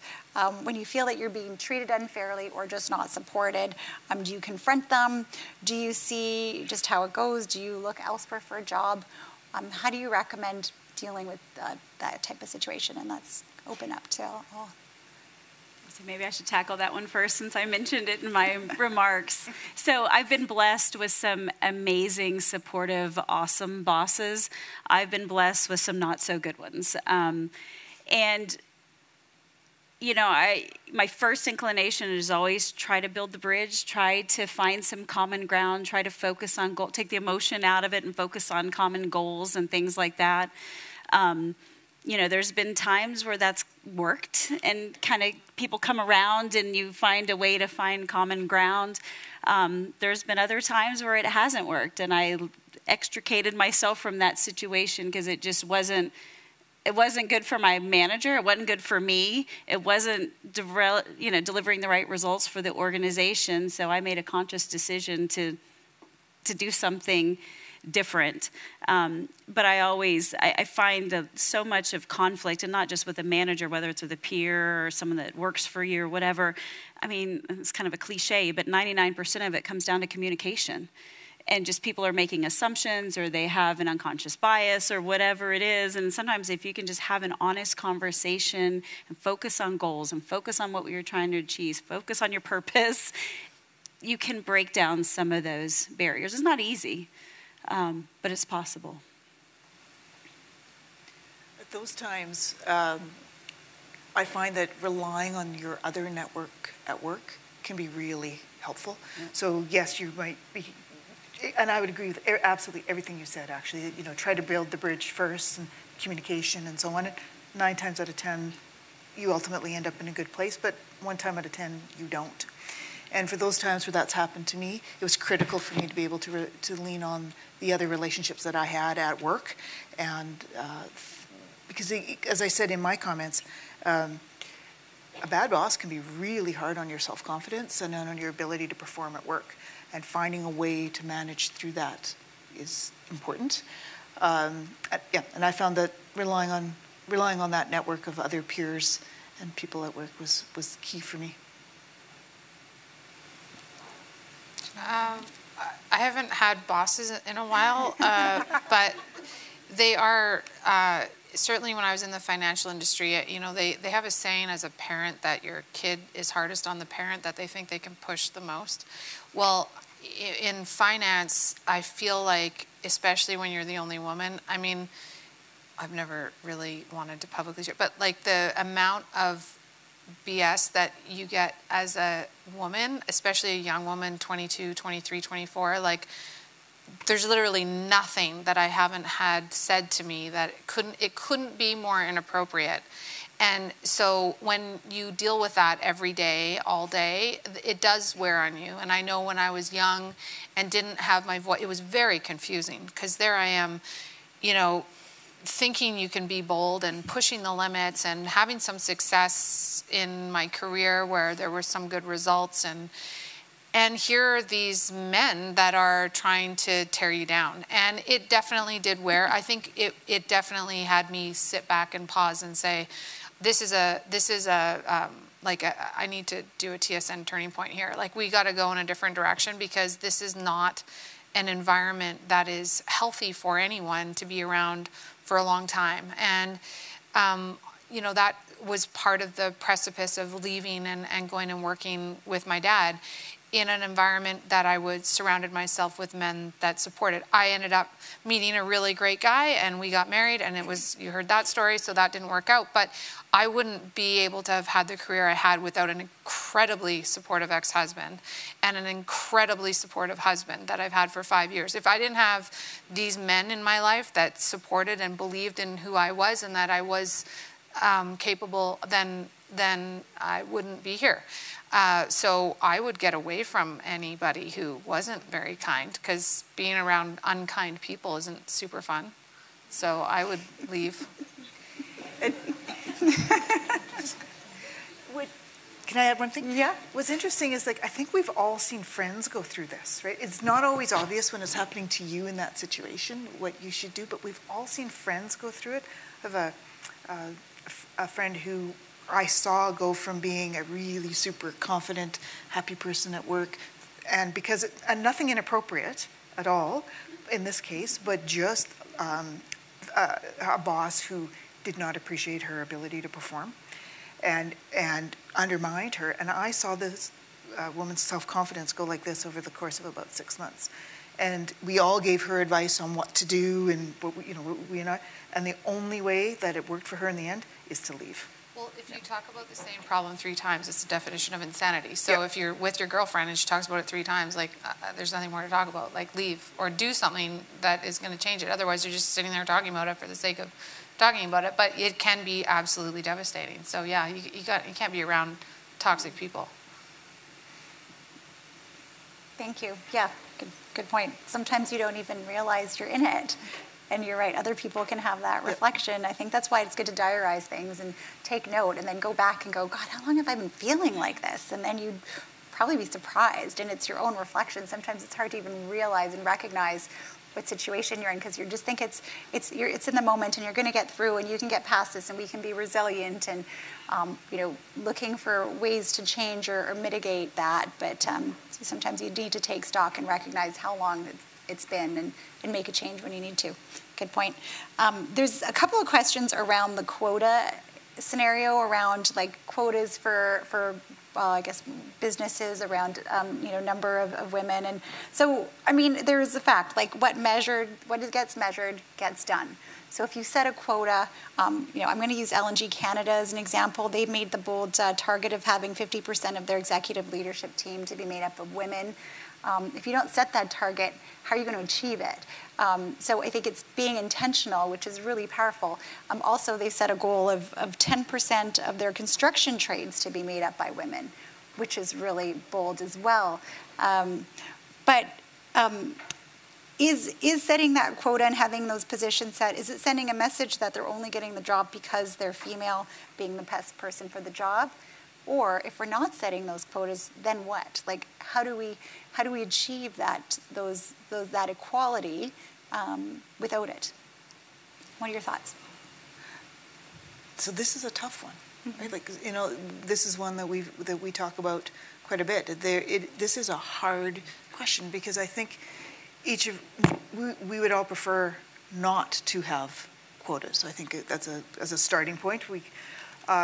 But we get to exactly the question that you were asking is how then can we push, how can we make progress, how can we measure, how can we hold ourselves accountable without it? I prefer targets for many reasons, including the fact that that's aspirational, that's something that we're moving towards, but it for me avoids what I think are the worst parts of quotas. So I do like using the idea of a target instead. And that is, in fact, what we do at the company that I work at. It's important, I'd say, in our environment to use them to actually drive change because it gets published and it gets actioned. To use the word of the day, it becomes manifest by that. But I think it's a real conversation that we can have, and others may well not agree with that. Yeah, I was in a leadership training class a few years ago, and we talked about quotas, and it was before my company Emerson had published quotas. And so it was, should we or shouldn't we, was kind of the debate we had, a bunch of really smart leaders in the room.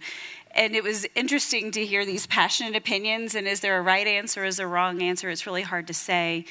But I think to Susan's point, number one, it drives awareness and of what we need to be doing and how we can approach like some of the actions my company's taking. We're starting to realize, well, if you keep going to always to recruit from the same universities or the same degree programs, you're always going to get the same profile of employees. So maybe we need to cast a broader net and recruit from some different universities or historically underserved populations, whatever is, like, we got to find ways to do this. So I think by having those targets, it drives awareness. But I think one thing that I'm heartened by, that makes me happy, is I felt like early in my career, when I was one of the only or the few women, I worked in organizations where we were pretty cutthroat. It was like the women were competitive against each other because there was only a handful of us. And it was like, well, are you going to be the one, or am I going to be the one that's going to get that? You know, and I've seen an evolution, and I'm very privileged to work in an organization now where instead of women being in competition with one another, we support one another. And one of my friends, actually, before I gave this presentation, I was talking to her, and she's like, Bethany, you won't even remember you said this, but like the first day she got a promotion, I sent her an email and I said, I'm rooting for you. And she's like, you have no idea how much that means to me, because when one woman jumps in a role, or one person says yes and one person takes a risk, and they kill it and they do a great job, all boats rise. And then that next person gets the shot. And so I kind of have mixed feelings personally about the metrics, but I think awareness is important. And I think the building that culture that we can support each other and help everybody, that it's not like you can't succeed at my expense. Like we're not in competition. We're here to help each other. And I think that it gives opportunity for people to step up.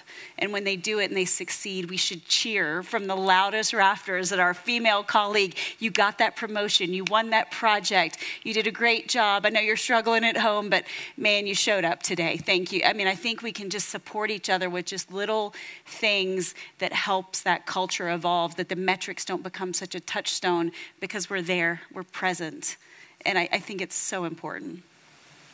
Thank you. I come from the background that especially when it says, you know, it's a family business, even though my dad and I created it together, people think of nepotism, and the reality is that for a family business, you never are working long enough, hard enough, and strategic enough, ever. So just when you think you are, you're not. You're nothing. So you have to work harder than anyone working on your team. And we had a team of people that we built. And when I left, I had built up about 73 people. And I had to show up earlier and leave later and work harder. And my boots needed to be dirtier. And if that meant having to get my learner's license to drive a train, I would go do that so that I knew what they were talking about on the ground. I look at what's happening, and I think it's the quota, the reason why I'm sorry I said what I said the way I did, but there's an unintended consequence, and the unintended consequence is very real. And my experience in working with the men that I have over the last 25 years, the comments are, it's not a service to have quotas. It's a problem, because many of the men at the top, I can assure you, there is a feeling, whether they verbalize it or not, and I've heard it verbalized too many times, okay, well, we have to have like the token woman here or what have you. I'm the only woman on a board of, 4 of them are from a Singaporean international firm with 40,000 employees. The other company is Canada's largest Canadian, our Canadian Tire, our Canadiana story, and me. And so am I the token woman? Like, well, no, because they have to have me on the board because they own 15% of the company. So they don't have a choice. That's what we need to create. We need to create the view of like, no, or I'm not going anywhere. Like, if you want me to go somewhere, like, gotta pay or whatever, right? So, I mean, I think that's what has to happen. So it really, I think we have a ways to go, unfortunately, but that belief system that the women and girls believe in themselves and they can get there and they're gonna like blast the door down and just pull a seat up at the boardroom table and not leave, that's what it's gonna take. And so the quotas, the targets, whatever it's called, I get concerned about it. I get concerned when our prime minister has quotas for his cabinet. That makes me nervous, but that's just the reality of our times. It's a controversial, important discussion to have, but the unintended consequence is very real.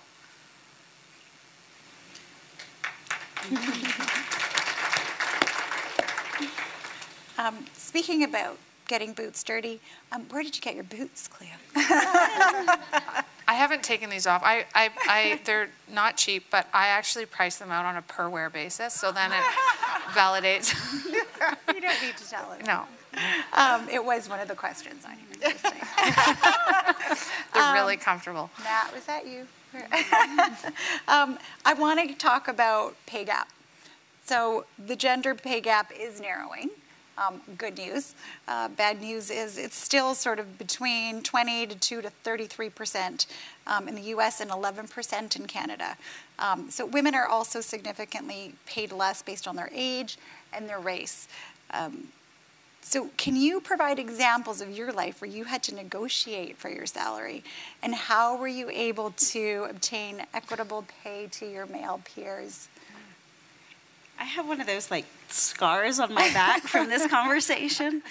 But when I was in sales back in the day and I got pregnant, I knew I was about to be out on maternity leave. And so I had worked on a deal where I had kind of led a team to capture this project. And I'd heard kind of sideways through one of my coworkers, he's like, Beth Ann, you better get in writing what % of that deal you're going to get before you go out on maternity leave, because they're prepared to pay you nothing. And I was like, well, that's BS. I worked, on this thing for years, like this huge deal.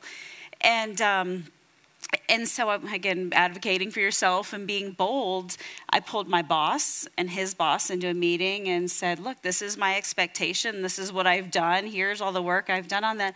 And I forced them to put it in writing that I was going to get a percentage of the commission for that project. And it was almost like I owed it to myself before I went out on leave, because I was thinking, if this deal closes while I'm out on leave, I'm out of sight, out of mind, and I'm not going to get anything. So that's not our whole story about wage gap. That's a kind of a broader issue. But I think even in some of these deals, like when you're in sales, like again, you have to advocate for yourself, and you have to see. I mean, there were times where I knew I was significantly underpaid versus my peers for very similar work, or I got a bonus that was less or whatever. But then the flip side of that, I think I also got opportunities because I raised my hand for an assignment. One of my friends told me when we were talking about, not about pay, but just kind of about women in the workforce, that typically, it's stereotypical, but that men hire men based on potential and men hire women based on performance. And so a lot of times I think that drives some of that disparity sometime in the wage gap, that I'm going to pay you as a male because I know you're going to be good down the road, but you got to prove to me what you've done today, to a female employee. And so that creates some of that gap. And I think that we have to figure out, how do we, when we have the opportunity as employers, and when we're hiring people, that we take some, like, what is the job worth? Not what your experience is, where'd you go to college, how many years you have, like, what is that job worth, and what value are you bringing to the organization? And that's where your pay should be. It's not like, oh, you get an automatic 10% raise because you started here.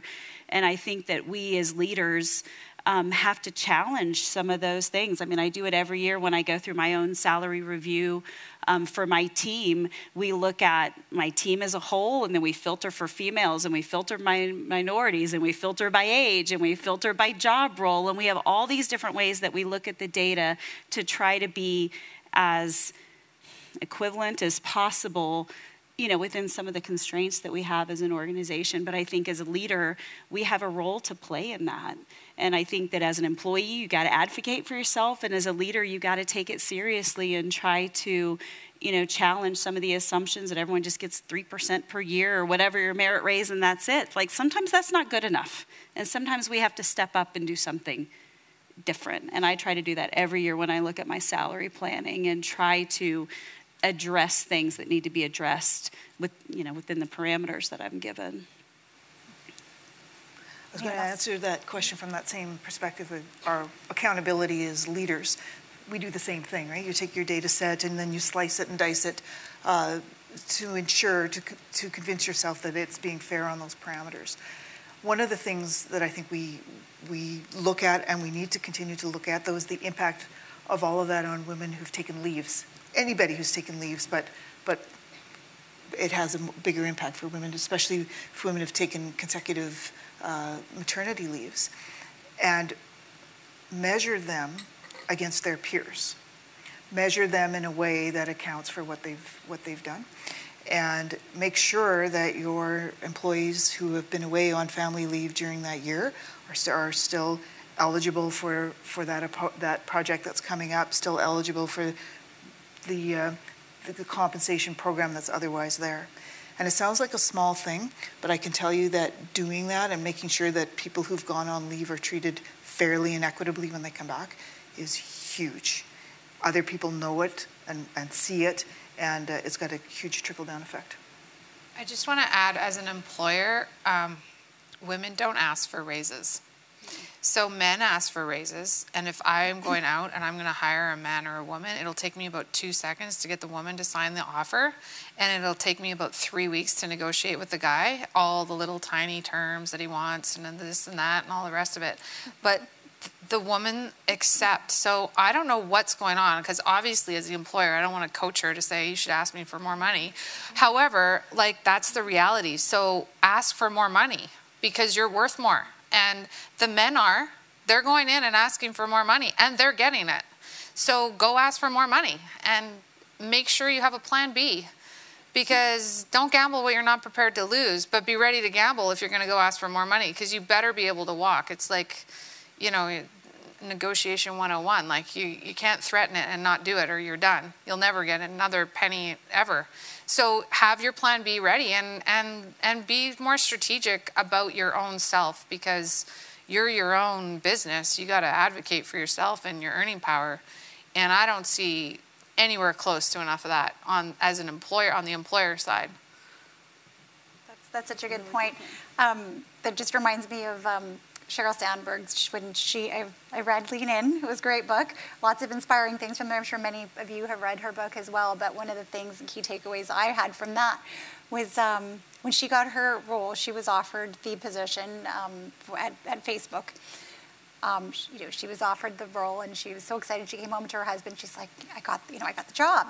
Here's my package. And he's like, well, what are you going to do? And she's like, well, I'm going to say yes. And he's like, Sheryl, men would never take that package without negotiating. You have to negotiate. She's like, well, but she's like, I'm so lucky to have the job, and I don't know if all of those self-doubt kind of questions, and this is the job of a lifetime. I have to say yes. He's like, honey, you got to negotiate, and she did that. But a woman's first response is just take it, because you're just so thrilled to be offered the job, versus negotiating for yourself and doing that. So it's a good learning lesson.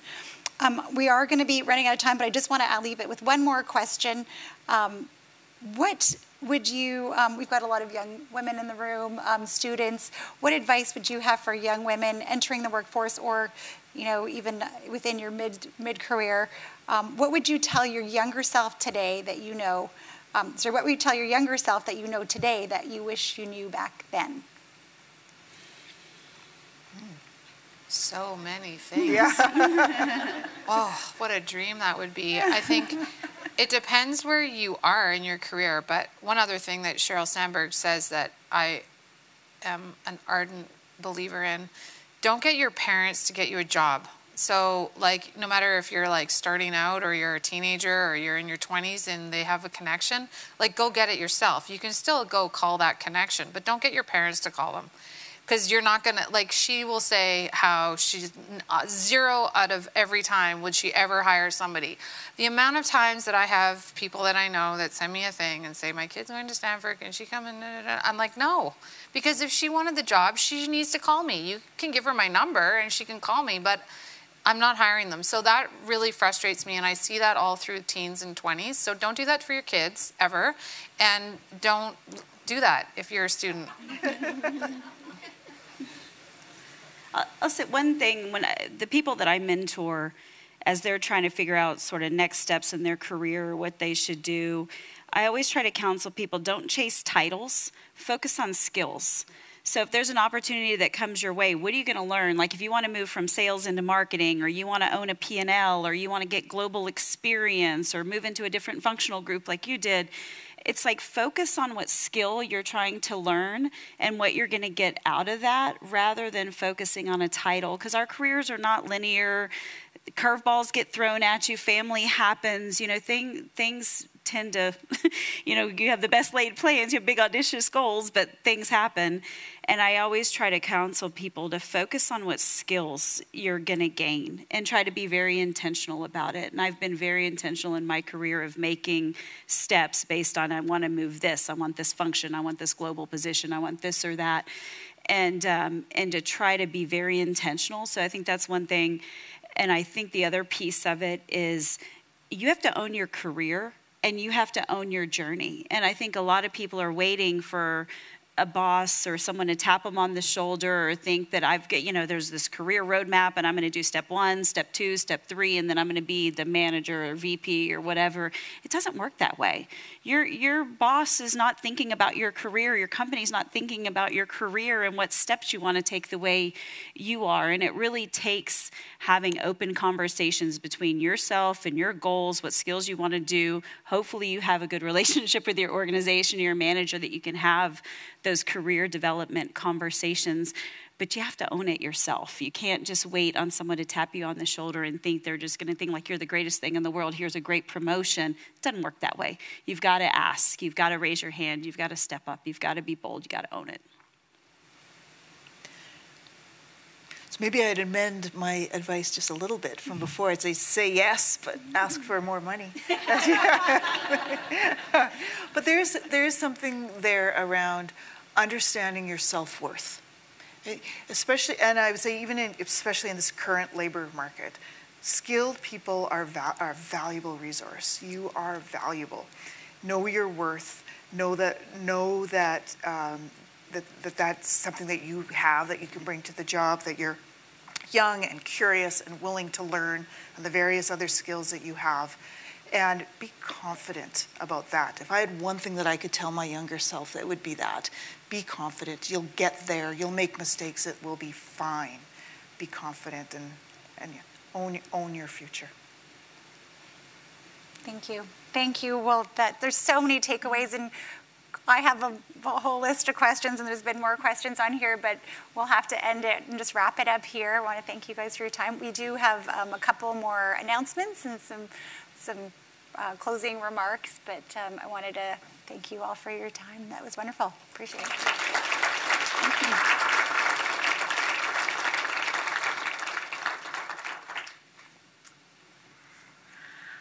All right. Hi, everyone. My name is Caitlin Kelly. I'm the Manager of Project Integration at Scovan. I just want to say a huge thank you to all of our speakers.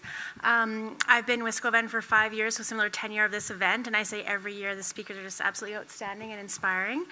So as a thank you to our speakers, we have a gift for each. So from the collaboration of Joey Drop and Direct Her, the Make Your Waves pendant represents the importance and value of diverse women's voices in leadership, especially at the board table. Each purchase of this pendant supports the Direct Her Network, which is a Canadian charity empowering women to become board directors sooner. So we have our Nina Frampton. She's our systems optimization engineer. She has these gifts for you, so after the session, she'll be able to provide those to you guys. We want to say thank you again to all of our sponsors. So we have our gold sponsors, our Intrepid Group, PTW Structural Solutions, Colliers International, and DCM Group. For our silver sponsors, we have Synovus, Techmation Electric Controls, Chapman Rebick LLP, ATCO, and League Pipeline. And for our bronze sponsors, we have Advanced Electrical Services, Drishya AI, GeoVera, and Emerson Spartan. So again, thank you to all of those people, our sponsors and our speakers. So our final thing here before we'll wrap up for our networking event is we're doing some draw prizes. So I'm going to draw 3 names out of our bucket here. And those prizes, Nina will be handing those out just over here. She has them here. And so the first name is Patricia Glenn. Yeah. All right, so this is the Chef Experience Package from Star Value, valued at $550. All right, so I meant to announce it earlier. So this next one is a signed number 52 Uyghur Flames jersey. Hadisa Ayubi. Oh, wonderful. Okay. All right, and this last one is a spot in Wise Planet's 2024 cohort of Change Leader trainees valued at $5,000.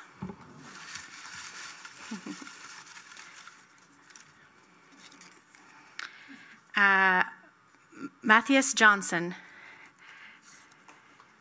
Right here. Oh, I think that's it. Does he? Okay. Yeah, for sure, yeah. Just make sure we had names for that. All right, so we do have a few other prizes as well, so I'm going to announce these, but these ones are not a draw. These ones are underneath your seat. So after I read them out, then you can take a look underneath your seat. There are a few empty seats, so if there's nothing underneath your seat and there's an empty one right next to you, take a look. This girl in the red might have a few to look under. So we have a few lucky winners of Gayatri Shukla's book, which is called Landed, Transformative Stories of Canadian Immigrant Women. Gayatri was a speaker at our 2021 International Women's Day event. You can also purchase a book from Gayatri at the entrance, and she's available for book signing. I maybe should have talked about the chairs afterward. Yeah, so if you do see a sticker underneath your chair, then you can go up to Nina afterwards for the networking. So that's 3 books for Gayatri Shukla's book, Landed, Transformative Stories of Canadian Immigrant Women. Another prize we'll be handing out through this chair thing is a model airplane of a King Air 200 by North Caribou Air, and a few other goodies. So if you see something underneath your chair, you can go up and get a book from Gayatri Shukla, and or the model airplane, and a few other goodies as well. So we welcome you to stay for our networking session, which is sponsored by the DCM Group. DCM delivers effective industrial and commercial fabrication, construction, and maintenance and shutdown services. With a tremendous depth of knowledge, extensive experience, and demonstrated success in many markets across Canada and internationally, they build lasting partnerships with clients. So we do have taxi chits available at the front desk as you leave. And this wraps up our 5th annual International Women's Day event. Thank you so much, and arrive home safely.